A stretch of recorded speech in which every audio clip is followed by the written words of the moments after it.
Jubilee Hills assembly ఉప ఎన్నికకు సర్వం సిద్ధమైంది. నియోజకవర్గానికి సంబంధించిన తుది ఓటర్ల జాబితా విడుదలైంది.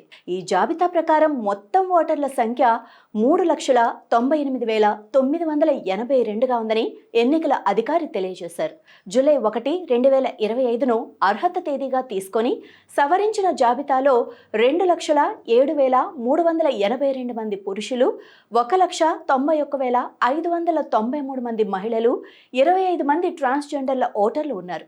ఈ జాబితాలో 6,106 మంది యువ ఓటర్లు అనగా 18 నుండి 19 సంవత్సరాలు కలిగిన వారు, 2,613 మంది వృద్ధులు అనగా 80 ఏళ్లు పైబడిన వారు, అలాగే 1,891 మంది వికలాంగులు ఉన్నారు.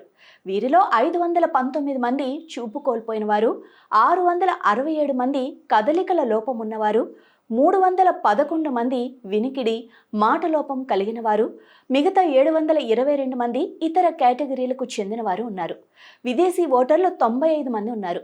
సెప్టెంబర్ 2న విడుదలైన ప్రాథమిక జాబితాలో 3,92,669 ఓటర్లున్నారు. మార్పులు చేర్పుల తర్వాత 6,976 మంది కొత్తగా చేర్చబడ్డారు. 663 మంది తొలగించబడ్డారు. దీంతో మొత్తం సంఖ్య 3,98,982కు చేరింది. సేవా ఓటర్లను కలుపుకొని తుది సంఖ్య 3,99,000గా నమోదైంది. జూబ్లీహిల్స్ నియోజకవర్గంలో ఉప ఎన్నిక నిర్వహణకు 139 కేంద్రాల్లో 407 పోలింగ్ స్టేషన్లు ఏర్పాటు చేసినట్లుగా ఎన్నికల అధికారులు తెలిపారు.